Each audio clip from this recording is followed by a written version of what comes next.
Bonjour, voilà, je voulais vous parler d'un problème qu'on rencontre assez souvent dans les ruches quand on fait les cellules. Donc, les cellules, faire les cellules, c'est-à-dire on passe tous les 5 jours, regarder s'il n'y a pas des cellules d'essaimage. Pourquoi tous les 5 jours? Parce que si jamais on en a oublié une 5 jours auparavant, on se retrouve avec une cellule à 10 jours et elle est à 2 jours d'éclore éventuellement, et ce qui fait que donc on a encore des chances d'éviter qu'elle soit partie quand on arrive, quoi. Alors il y a des fois où malheureusement on se retrouve avec des cellules dans le couvain, des cellules au bord du couvain, on ne trouve pas d'œufs. Alors dans ces conditions, faut vraiment passer tous les cadres, vraiment regarder si on trouve ou pas des œufs. Et si jamais il n'y a pas d'œufs, on regarde s'il y a des larves. S'il y a des larves de moins de 3 jours où elles sont susceptibles où elles peuvent élever, quoi. Donc à partir de ce moment-là, on dézingue absolument toutes les cellules. Toutes, hein. Et donc, parce que ça permet qu'elles restent dans la ruche, ça permettra de privilégier la récolte à l'essaimage, bien entendu, parce qu'après, une fois que ça a essaimé, c'est foutu. Et donc, si jamais là-dessus, on ne trouve que des cellules, on repasse bien à la ruche comme il faut, on ne voit pas un œuf, on ne voit pas une larve de 3 jours, à ce moment-là, on est coincé, on est obligé de laisser une, mais bon, moi j'en laisse qu'une seule, une seule cellule royale.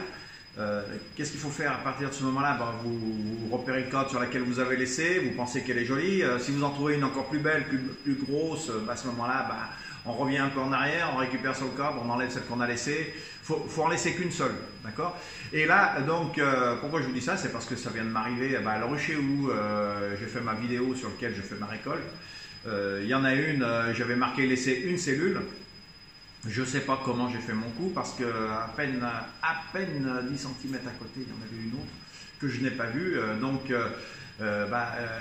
Il y en avait une qui avait éclos, alors que la ruche elle avait 2 hausses sur le nez. Elle n'avait pas fait sa deuxième hausse, il s'en manque. Mais elle avait quand même 2 hausses sur le nez. Et donc elle avait sa population. Pourquoi il n'y avait plus de ponte? Est-ce que peut-être que à la visite, quand on fait les cellules, ça se peut, quand on secoue les cadres, peut-être quand on les lève, quand on les rabaisse, peut-être qu'on peut orpheliner la ruche. Ça peut arriver qu'on tue la reine. Donc comme elles étaient en période d'essaimage, alors on trouve toujours des guirlandes, c'est-à-dire des cellules sur le tour des cadres, mais on en trouve aussi sur le couvain. Et donc, c'est là que ça commence à devenir compliqué pour analyser et savoir si c'est vraiment de l'essaimage ou si c'est pas, ou si c'est du remérage, quoi. Donc, vous faites comme je vous ai dit, on garde une seule et unique cellule, et pas faire comme j'ai fait moi. Bon, ça, malheureusement, c'est qu'on arrive toujours à en louper, quoi. On en fait tellement, et il peut y avoir la fatigue, il peut y avoir une faute d'inattention. Encore hier, quand j'ai fait des cellules, c'est quand j'ai redescendu le cadre dans la ruche, je l'ai vu par-dessus, quoi. Je dis, mais bon, je viens de le faire, ce cadre, et puis elle était en plein milieu, puis encore un peu, elle passait encore à l'as, quoi.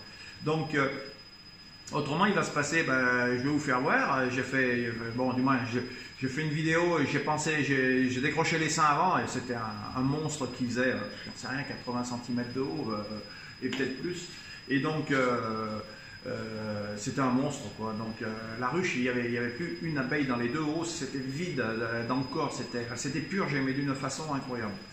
Donc ce que j'ai fait, je l'ai récupéré, et puis je vous fais voir un peu comment je fais moi, c'est-à-dire que une abeille, vous la faites jamais descendre.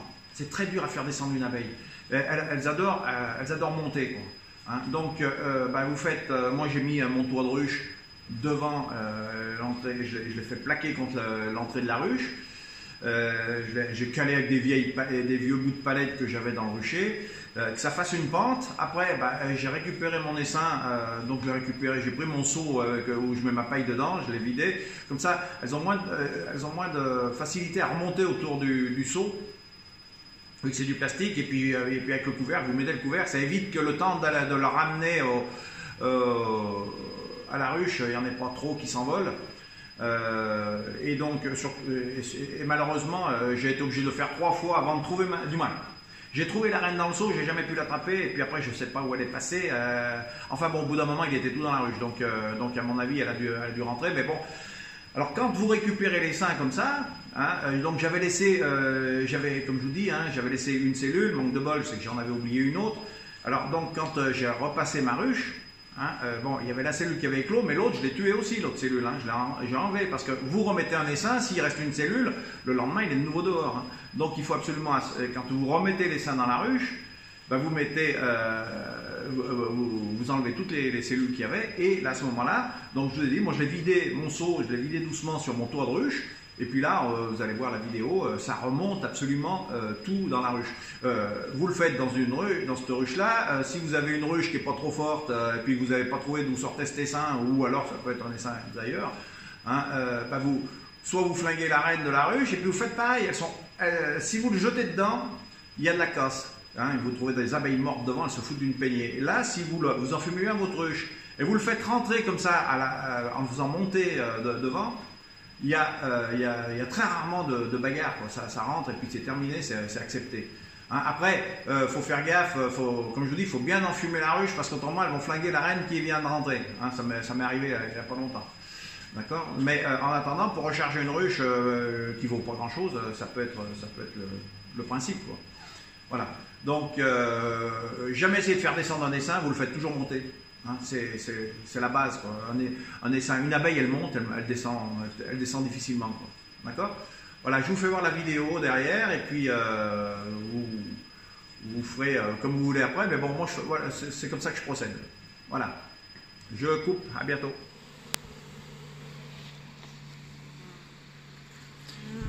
Récupération d'un essaim. J'avais oublié une cellule, malheureusement. Alors là, ça monte en courant. Ce qui serait bien, c'est de voir la reine, mais bon, ça va pas être facile.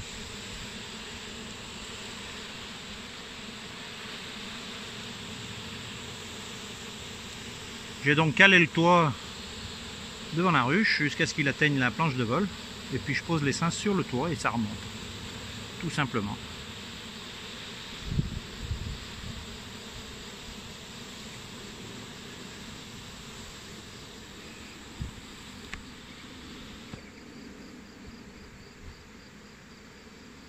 Je voulais vous faire voir aussi, donc là j'ai attaqué à extraire mon colza, hein, donc les fûts, bah, j'en ai un de ce côté là, ici, puis après bah, les autres pour l'instant sont ici, d'accord. Donc ce que je voulais vous faire voir, c'est comment on écume. On peut le faire sur un matu, on fait enlever la mousse qui est sur un miel, quoi. Donc on en entend toutes les couleurs, hein. Il y en a qui disent oh faut faire avec un torchon humide, ça, la mousse reste collée dessus. Moi, hein, l'outil tout bête, bon moi je l'ai allongé parce que je m'en sers dans ma vis sans fin, mais autrement vous prenez une spatule, hein, toute simple, du moins moi je lui ai arrondi les angles, mais c'est une spatule du commerce en inox, hein, d'accord, et puis bah, vous la frottez dessus la mousse et la mousse ça va la tirer vers vous, quoi. D'accord, vous faites comme cela, quoi, d'accord. Voilà, tout simplement, vous voyez, on peut approcher un peu si on veut. Voilà, voilà, vous faites comme cela, ça la tire, ça fait un gros tas de mousse. Voilà, tout simplement, vous faites le tour du. Bon, moi, comme je vous ai expliqué, hein, je le mets, vous voyez, regardez, je suis à 40, du moins c'est 40 sur le défigeur, mais le mien, je ne sais même pas s'il est à 30. Et donc, voilà, donc vous faites un tas, vous la regroupez toute d'un côté, d'accord, voilà. Puis après, bah, vous la prenez, vous la ramassez, quoi, vous ramassez que la mousse, quoi, d'accord. Et puis vous la mettez dans un seau, vous la mettez dans votre évier, vous la mettez n'importe où, et comme ça, parce que cette mousse, elle se fait chaque fois, quoi, c'est les petites bulles qui se créent quand on extrait, donc il y a toujours de l'écume qui se crée. Vous la frottez comme cela, que ça salisse votre miel, et puis vous la récupérez, vous l'enlevez, ça vous fait un miel tout propre. Ça remonte toujours un petit peu, hein. Si on regarde celui-là, il a reblanchi un peu, vous voyez. Il a reblanchi. Mais il y en a déjà beaucoup moins, vous voyez. il y en a beaucoup moins. Puis après, le propre du colza, comme je vous disais, c'est ça, quoi. Il est déjà cristallisé, quoi, vous voyez? Il est déjà cristallisé. Voilà, puis celui-là aussi, vous voyez, donc ça fait 3 jours que j'ai commencé. C'est pour ça que je mets le défigeur, parce qu'autrement, l'écume, donc avec les impuretés, les petits bouts de cire et compagnie, n'aurait même pas le temps de remonter que le miel serait déjà cristallisé. Donc dès qu'il est défigé et écumé, je prends mes 2 bâtons, hein, je remonte mon défigeur au-dessus du fût et je laisse égoutter le défigeur au-dessus du fût, puis terminé, quoi. Après, j'aurais plus qu'à fermer les fûts et puis les stocker, les noter, les marquer, et les stocker. Voilà, je coupe, à bientôt. Là, je suis en train de doubler les ruches sur l'acacia. C'est un des derniers ruchers, c'est celui qui est le plus tardif, c'est celui qui est le plus en hauteur, il est à 500 mètres d'altitude. Et donc, je voulais vous faire voir les différentes mielées qu'on peut trouver entre les mielées bloquantes, les mielées sémeuses, les mielées stériles. Donc, je vais vous faire voir pourquoi je dis que c'est une mielée bloquante. L'acacia, je pense que la manière que c'est en train de tourner aujourd'hui, elles sont en train de bloquer absolument tout le couvain. C'est-à-dire qu'à chaque fois qu'il naît au cœur du nid à couvain, à chaque fois qu'il naît une abeille, au lieu de remettre un œuf, comme il arrive une arrivée de nectar, j'ai eu des arrivées pendant 3 jours à plus de 5 kg, jusqu'à 6,4 kg le même jour sur le même rucher. Quand vous arrivez avec 15 kg à 16 kg de miel en 3 jours, vous vous retrouvez, elle ne le pose pas dans la 2e ou 3e hausse, elle le pose au plus près. Et donc, elle le pose où? En bas, dans le nid à couvain, quoi. Donc, au bout d'un moment, il n'y a plus de place. Alors, je pense que là, ça va être un peu la même chose parce qu'elles sont en train d'en rentrer pas mal. Donc, on va essayer de voir ça. Voilà, j'incline un peu.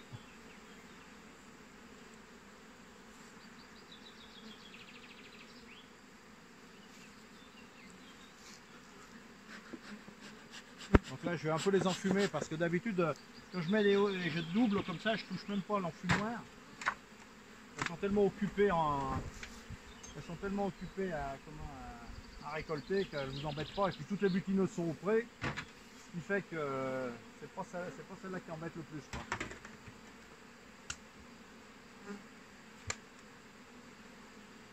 Hein, donc là-haut, c'est pas pleine, mais bon, comme il reste encore 3-4 jours ici d'acacia, j'espère qu'elle va la finir. Oui.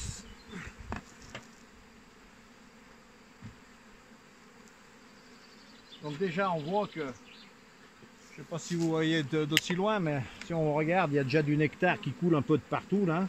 Et puis c'est on dirait pas du nectar, on dirait quasiment de l'eau. Hein, d'accord, donc c'est vrai que bon, faut que j'arrête de dire d'accord, on m'a dit, parce que j'arrête pas de le dire. C'est une manie encore. Alors, je vais vous faire voir un petit peu ce que c'est qu'une mielée bloquante.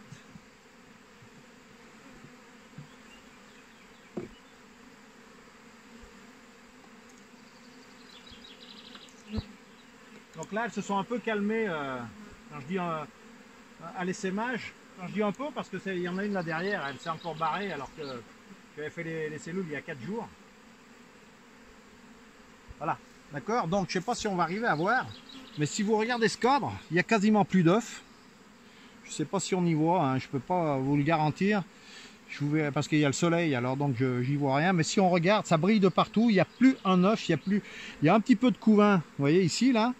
Mais après, il n'y a plus rien, comme si la reine n'était plus là, quoi. Donc des deux côtés, si je secoue mon corde, je pense que vous allez pouvoir le voir, ça. Vous voyez, regardez, il pleut comme si il pleuvait des cordes de flotte, vous voyez, regardez. Donc ça c'est des fameuses mielées, quand c'est des grosses mielées comme ça qui arrivent d'un coup, on se retrouve que chaque fois qu'il naît une abeille, elles mettent du nectar. Et le problème qu'on rencontre, c'est qu'après, quand l'acacia va être terminé, il n'y a plus de couvain à éclore et on se retrouve avec des ruches qui ne peuvent même pas repartir à la lavande ou sur une autre mielée parce que elles sont appauvries en couvain et en naissance d'abeilles comme c'est pas permis, quoi. Donc après, ben, c'est des ruches, il faut vite les monter. Si on a des emplacements en montagne, il faut les monter en montagne. C'est le seul moyen qu'on aurait de les refaire redémarrer à la pompe.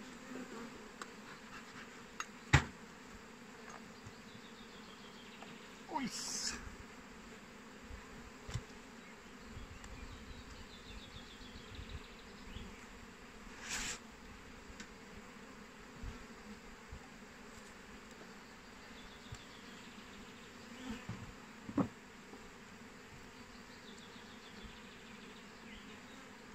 Alors dans les mielés,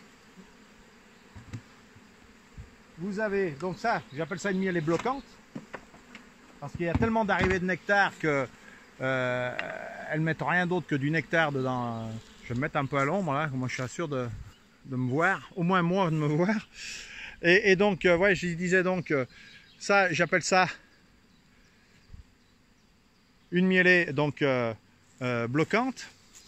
Après, au printemps, bah, tout ce qui est érable, colza, pissenlit, ça c'est des mielées sémeuses, c'est des nectars et des pollens qui sont tellement riches que ça les développe à une vitesse folle et puis on les retrouve dans les arbres, quoi. Donc elles essaiment. Puis après, vous avez les mielées stériles. Alors les mielées stériles sont les mielées qui n'ont pas de pollen. Donc les principales mielées stériles, c'est toutes les mielées qui sont des mielées de miela. Donc le miela c'est quoi? Bah, c'est le miel de sapin, c'est l'exudation du puceron. Ça peut être le metcalfa, donc toutes ces mielées là. Et puis après vous avez les mielées complètement stériles aussi, qui sont les mielées de plantes hybrides telles que le lavandin.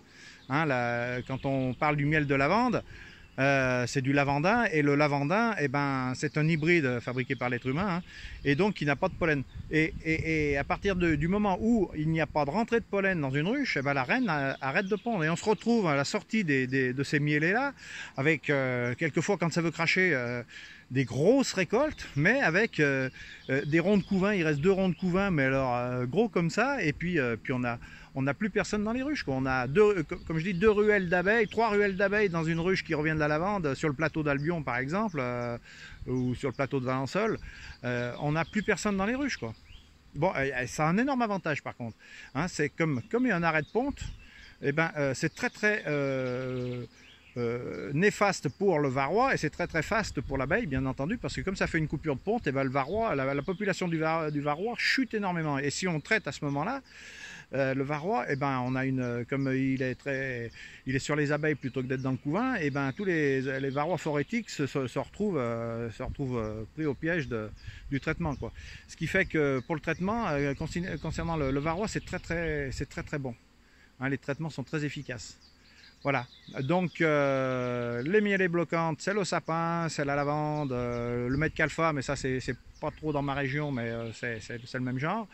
Après, les mielées, du moins les mielées stériles, je veux dire, parce que là, elles arrivent à pondre quand elles veulent. Si l'acacia donne pas trop vite, hein, sur des mielées, moi j'appelle ça bloquantes, quand elles sont comme cette année là, où quand ça rentre. Je vous dis, moi j'ai un rucher où il est rentré 6,4 kg encore hier, il était rentré 4 kg avant-hier, il était rentré un peu moins de 2 kg, mais il est rentré des jours à 5 kg et à 6 kg, 5,8 kg un jour, 6 kg 100 la veille.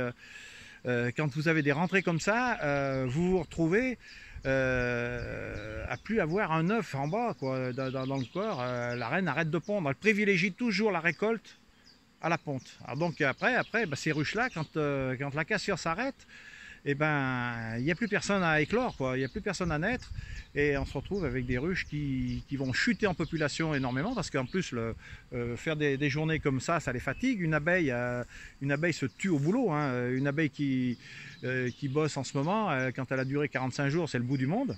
Hein, alors qu'une abeille qui naît au mois d'octobre, comme elle ne fout rien de tout l'hiver, ben, elle va vivre jusqu'au mois de mars, quoi. D'accord. Donc là, ça fait chuter les populations très rapidement, hein, de bosser pareillement. Et puis, bah, le problème, c'est qu'il n'y a personne pour assurer la succession, quoi, parce que la reine s'est arrêtée de pondre pour privilégier l'arrivée de nectar, quoi. Voilà, bon, allez, je coupe et à bientôt.